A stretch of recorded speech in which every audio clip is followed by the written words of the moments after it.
सोर बुंदों बर' हारिनि जे अलखद बे अलखद समाव बर' हारिया खौसेथि जानो हाया होननानै? नंगौ,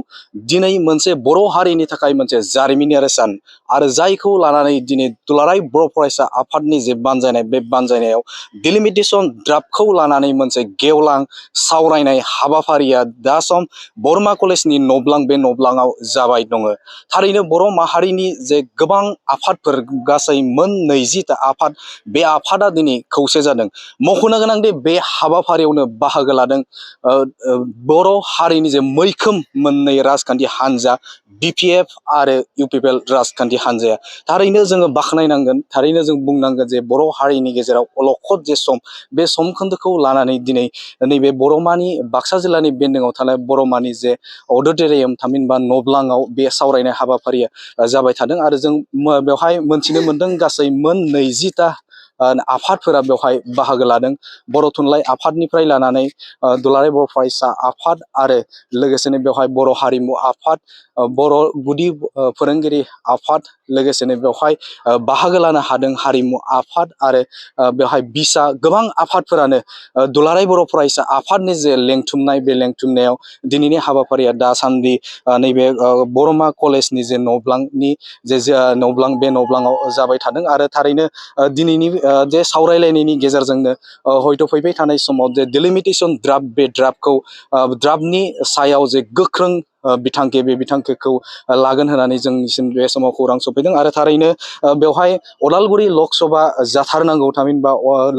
अदालगुरि लकसभा, बे लकसभाया जानांगौ होननानै बिथांमोना बे समाव फोरमायनायखौ जोङो नुनो मोनदों। दरंनि सोलाय अदालगुरि मुं होनांगौ होननानै बिथांमोना फोरमायदों आरो जों बेखौनो रायखांनांगोन जे दुलाराय बर' फरायसा आफादनि खामानि जे मावनाय मोनफ्रोमबो बिथिङाव बिथांमोना जे हारिनि थाखाय, हारिनि अलखद समाव गसंबोदों आरो थिग बेबायदिनो नैबे डिलिमिटेसन जे ड्राफ्ट, बे ड्राफ्टखौ लानानै माने आथिखाल समाव जे गुबुन नैबे जायगायाव थामहिनबा दरंखौ मंगलदैनिफ्राय दरं जे लकसभा बानायनाय, बे बानायनाय जे थांखि, बे थांखिखौ गोजोननाय मोनैनि थाखाय गुबुन गुबुन आफादफोर दुलाराय बर' फरायसा आफादजों लोगोसे लाफानानै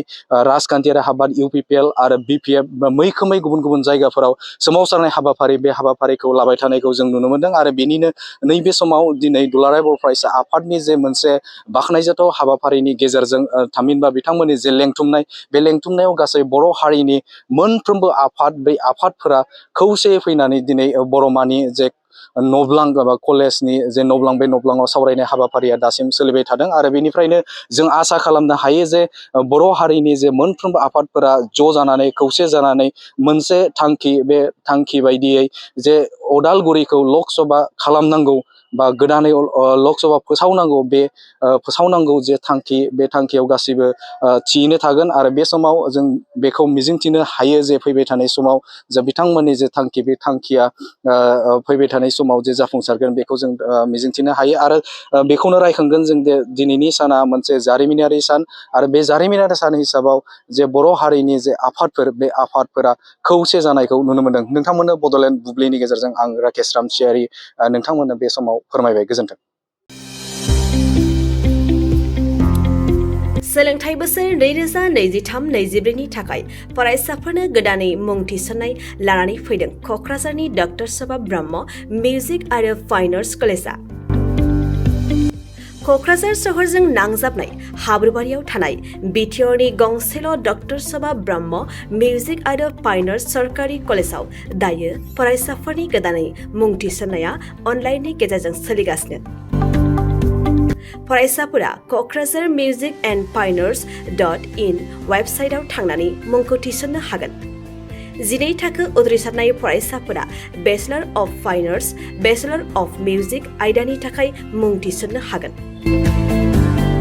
बे सरकारि कलेजाव मोजां सोलोंथाइजों लोगोसेयैनो हौवासा हिन्जावसाफोरनि थाखाय आलादा आलादायै हस्टेलनि खाबुबो दं। गोसो गोनां फरायसाफोरा क'क्राझारनि डक्टर सभा ब्रह्म मिउजिक आरो फाइन आर्ट्स सरकारि कलेजाव गोदानै मुं थिसन्नोब्ला नैबे मबाइल नम्बर 9085292451 आरो 93654912557 आव थोंजों सुलाद लानो हागोन।